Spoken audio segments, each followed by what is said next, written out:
Hello, I'm Alma Schneider. I'm a licensed clinical social worker and the proud mother of 4 children, one of whom has Prader-Willi syndrome. And I am Iris Miller. I'm a certified rehabilitation counselor and the proud mother of 2 children, one of whom has quadriplegic cerebral palsy and is nonverbal. In this podcast, we discuss the uncensored truth about raising children with disabilities. Prepare to laugh, cry, and hopefully learn something new. This is 2 Moms, No Fluff.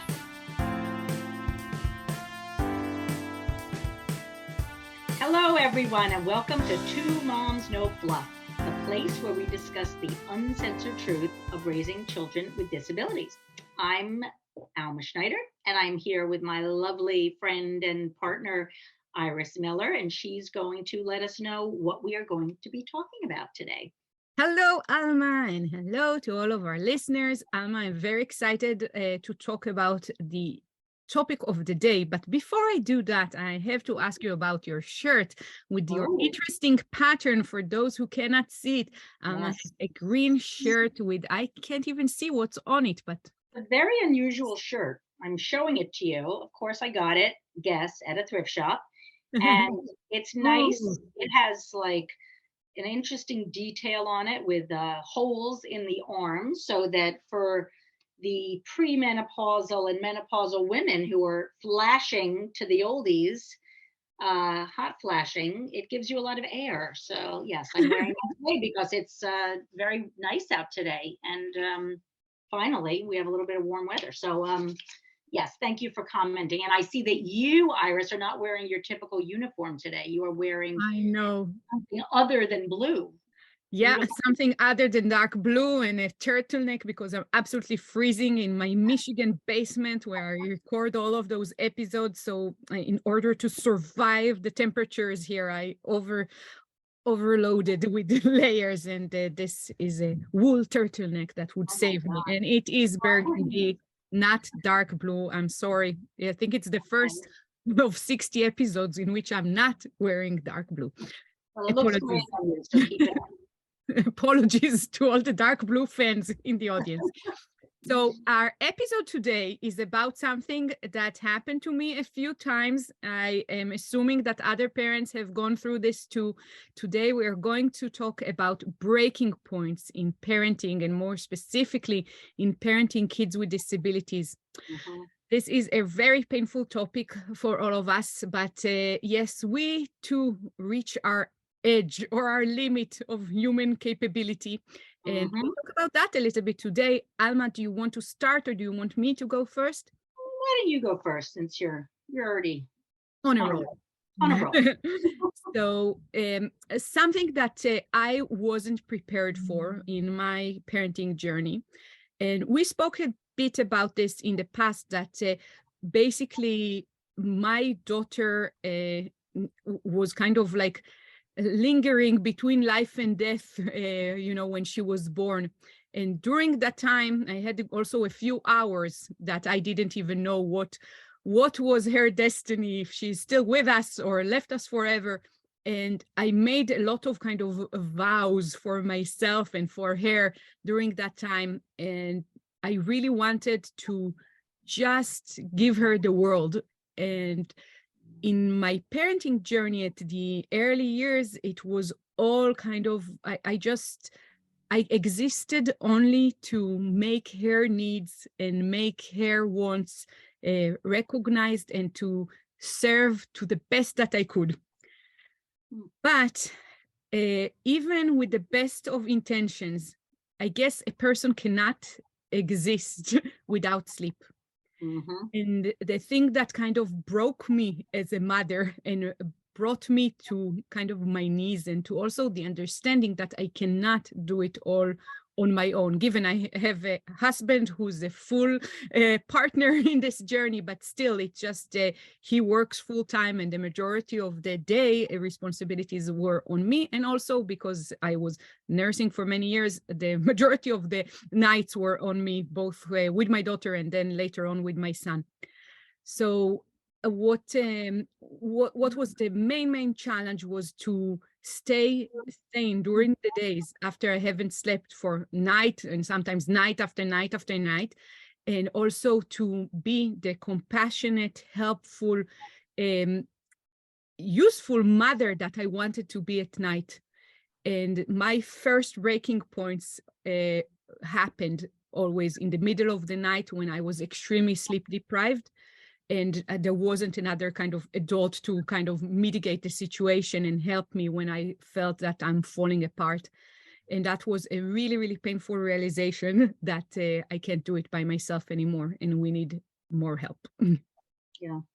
Well, I would like to say that my breaking points have all been due to lack of sleep, but I can't but I can't say that I Oh, they weren't all due to lack of sleep, but this is just the first example of sleep oh, deprivation.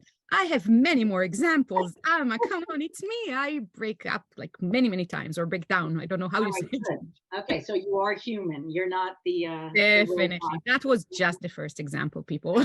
All right, that makes me feel a little bit more human.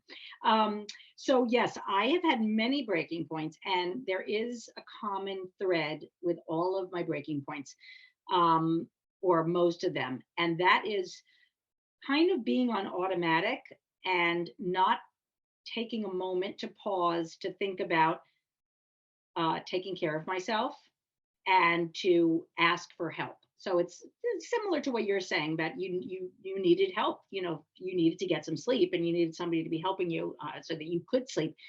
Um, you know, that example is just, you know, just talking about sleep is one thing that we all require to be our best selves and to not crack. But there are many other things that can contribute to feeling like you're doing things alone, and just having your body, you know, kind of collapse on you, because there's just so much, as you mentioned, there's just so much we can take emotionally and physically. So a lot of my breaking points have been around not getting, might have been more emotional, that I feel like I'm not even aware that I am taking on too much.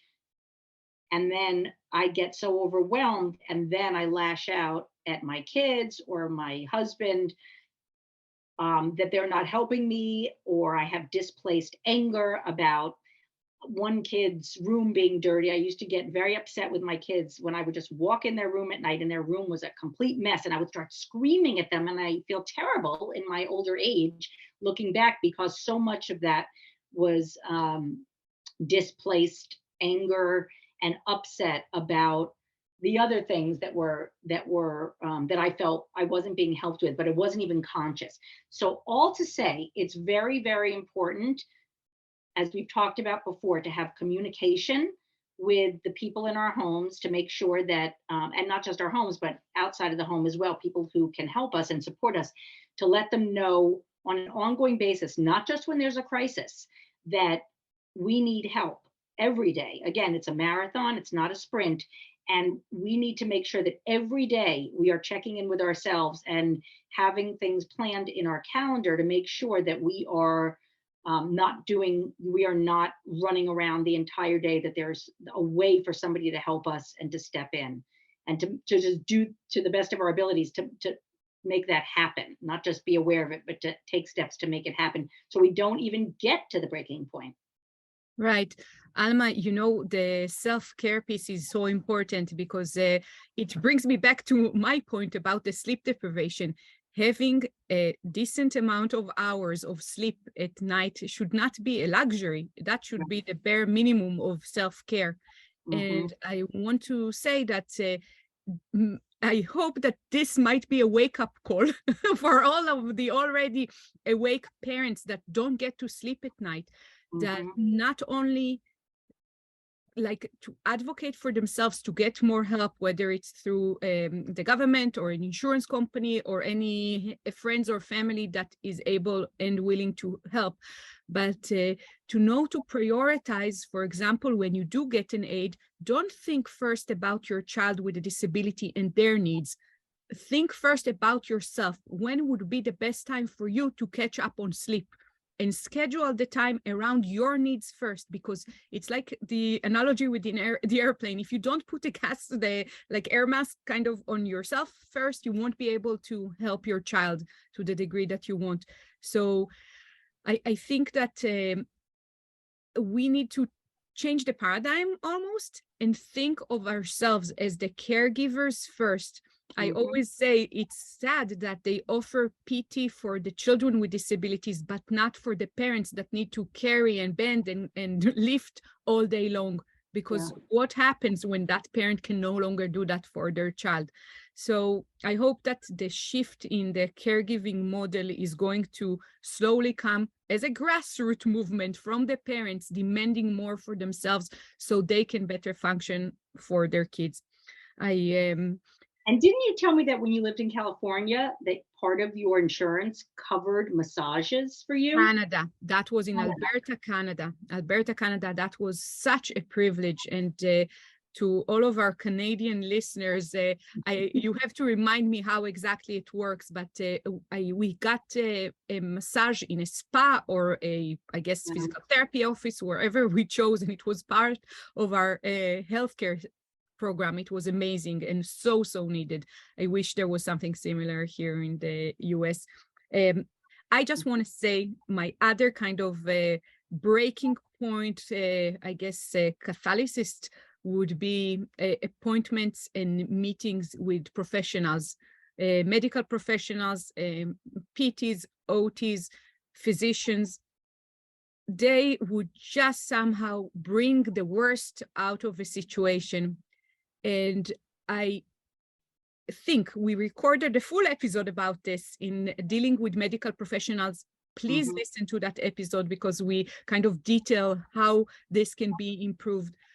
But my message to parents, if you leave a doctor's appointment or a meeting with a PT and OT that makes you just feel like you want to die, or you left the meeting and you feel like there is no hope for your child, for you, for your family, this is not the right professional to work with.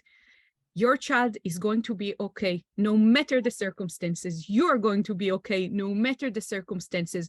If someone can bring such a wave of negativity into your life in a single meeting or appointment, this is not the right professional. And the problem is not the disability, is their inability to provide services in the way that you need. And I would recommend just steer away from people like that, that really suck all positivity out of you, your family, and your child with a disability. And not just medical professionals. I want to piggyback on what you're saying about when you leave situations with medical professionals that leave you feeling that way, you want to switch the professionals if you can.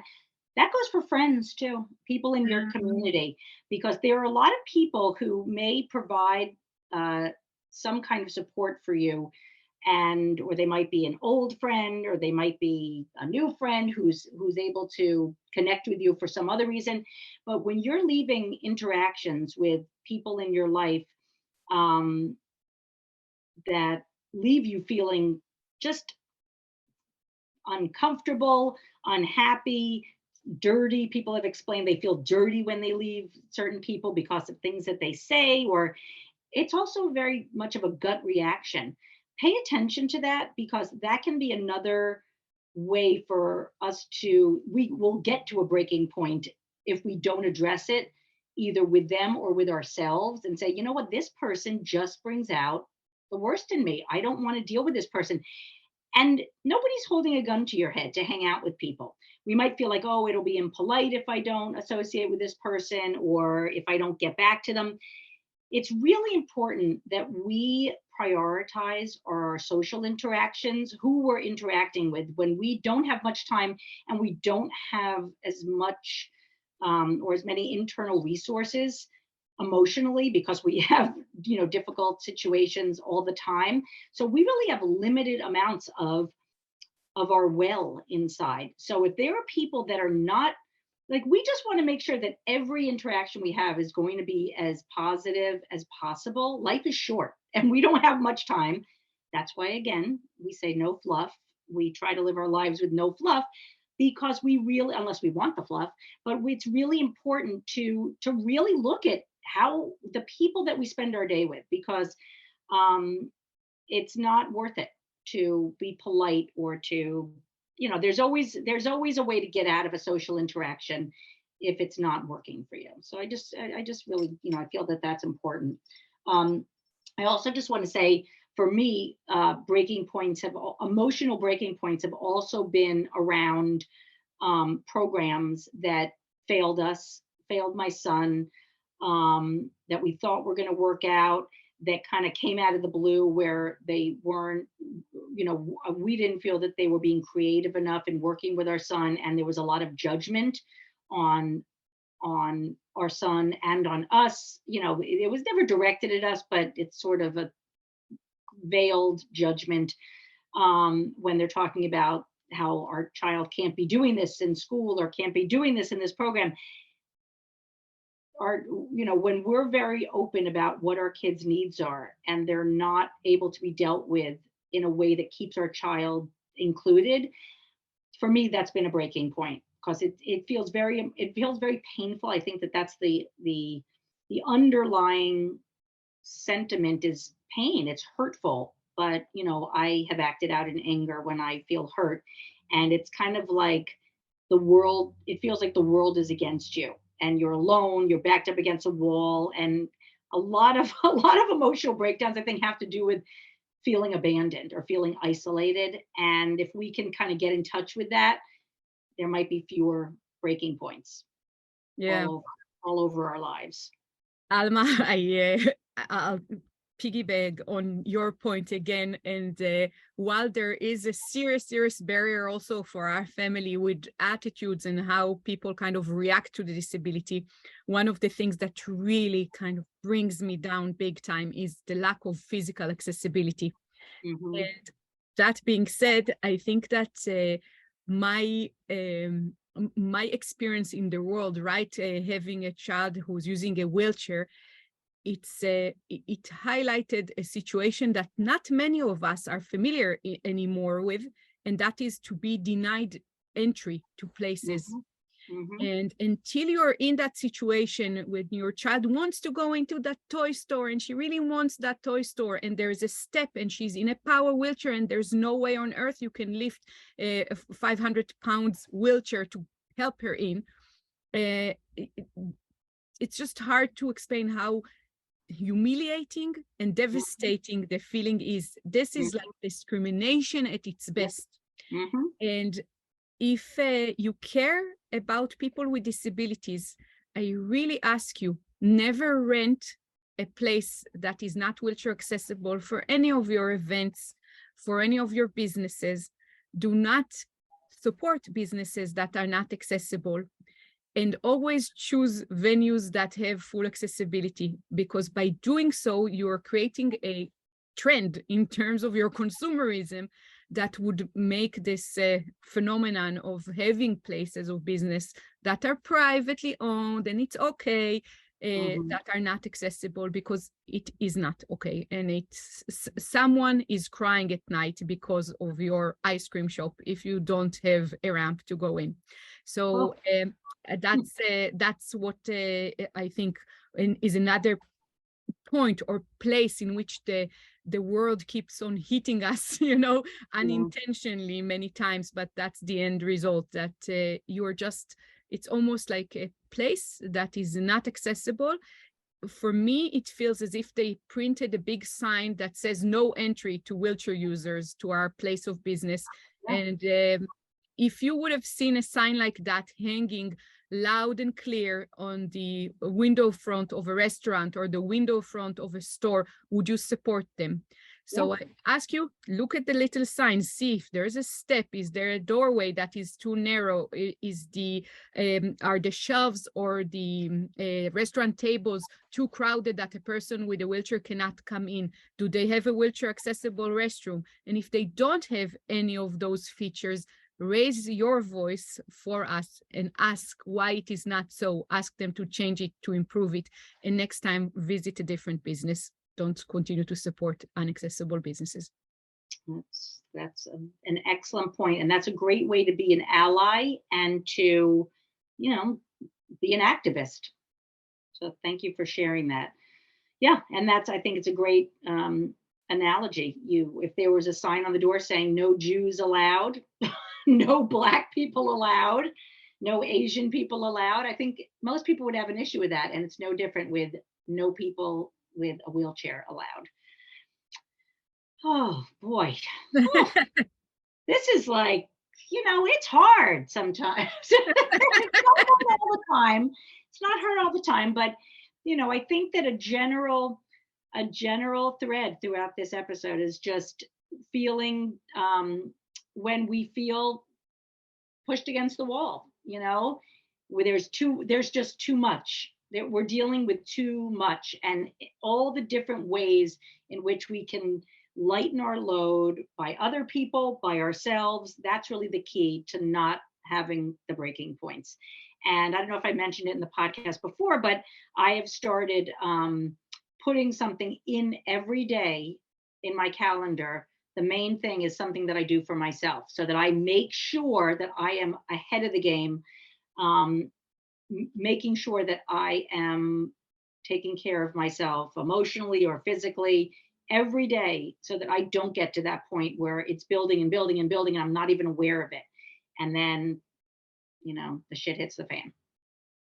Alma, I'm learning from you every time we record an episode, and now I'm going to imitate you because I don't have something to look forward to every day. And I should have something to look forward to every day. Yes, I deserve to look forward to something, whether it's very small or not. So Cool. now on, my friends, I'm telling you, I'm going to be a copycat, and I'm going to have something on the calendar for me and me only. Thank you, Alma. Upgraded my show here. So I wanted to kind of give another example of a breaking point and how I think maybe people can maybe avoid that breaking point. And that is dealing with insurance companies. Now, we all have many expenses that are related to our children, whether it's braces, AFOs, if it's therapy services, it's durable medical equipment. Just Wait, did you say AFO? Yeah, What's that? those braces that that kids sometimes, maybe I'm not using the right acronyms, but like the braces on the ankles of the children, Oh, okay. or orthotic, prosthetic, thing. I don't know. I cannot remember what it stands for, but basically all of those things cost incredible amount of money, and we have expenses that other families don't even start to imagine. So I think dealing with insurance company, especially if you have a good insurance plan, you're hoping that by paying them an arm and a leg on a yearly basis, when your child would unfortunately need a wheelchair, you will receive it. Because if they cannot walk, they need a wheelchair. It's clear as a daylight. You have the doctor's notes, you have a PT recommendation letter of recommendation, letter of medical necessity for the OT. It's nothing that anyone can argue with. But having the insurance company deny that time and time again, you're just standing there when it happens to you for the first time. Just, I don't know. There's no words to describe the feeling. It's just Get a punching bag. Get a punching bag. Yes, it's really, really bad. And the people that sign those denial letters, I want to personally meet with them one day and have them look me in the eyes and live my life one day at a time to see if they'll deny us again next time we're asking for a specialized bath seat, a specialized wheelchair, whatever it is.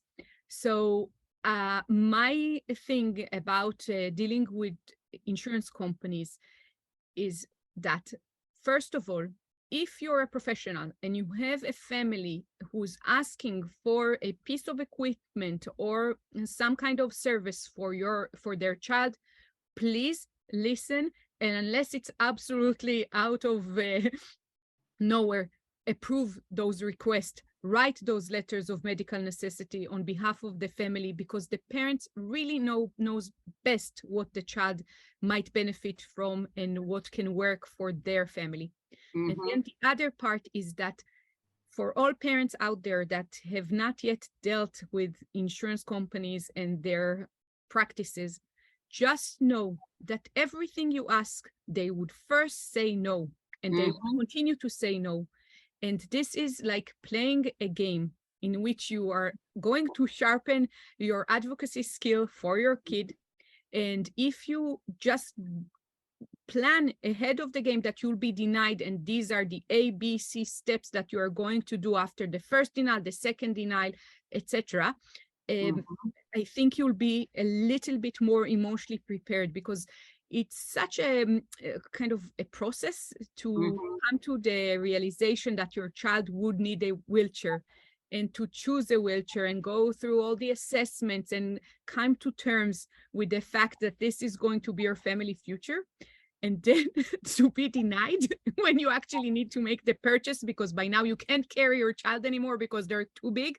Mhm. That's quite an interesting position to be in. Yeah. So make yourself aware that 90% of the times you'll be denied. And Mhm. ask other parents how they dealt with the denial, what to do to kind of appear to a fair hearing, how you do that. And if you're well prepared, you'll be able to survive that process.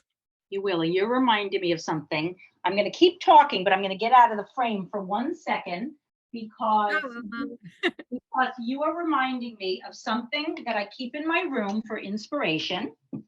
This is my friend Grace Dolores Stevenson. I don't know if you can see. This is I framed her memorial, the celebration of her life. She was a very good friend of mine. She passed away in her late 80s. She was one of the most incredible people I've ever met.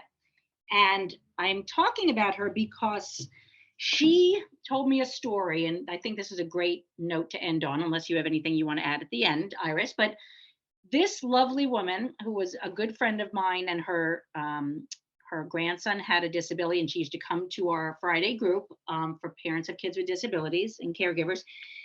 She had cancer. She moved back to Montclair. She moved to be closer to her daughter in Montclair when she got cancer many years ago. And she told me a story about how she was denied uh, a clinical trial for medication for her cancer that came back. She was denied because they said she was too old. She wrote them a letter giving them all the reasons why her life was valuable because of all the community service she did, which she did. She was a tireless volunteer helping the homeless, helping underprivileged kids in Newark with tutoring. She would come to my house with her little spry body and pick up everything that we gave away and other people gave away to give to people in need. She collected books for families and to create a library in schools in Newark. She was absolutely incredible.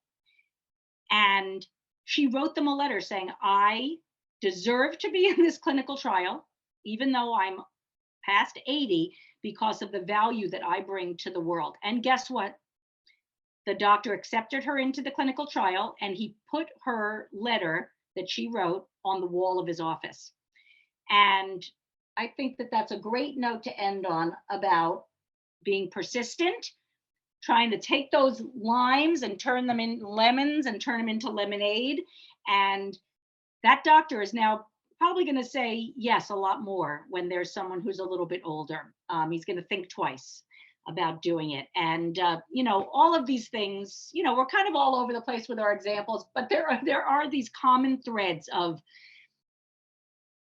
accepting that life is going to be hard, knowing it, owning it, and planning every day for the worst but hoping for the best, and putting things in our lives to keep us as calm and as rational as possible, but that there are always going to be times when we're just going to lose our shit, and that is normal. It is okay.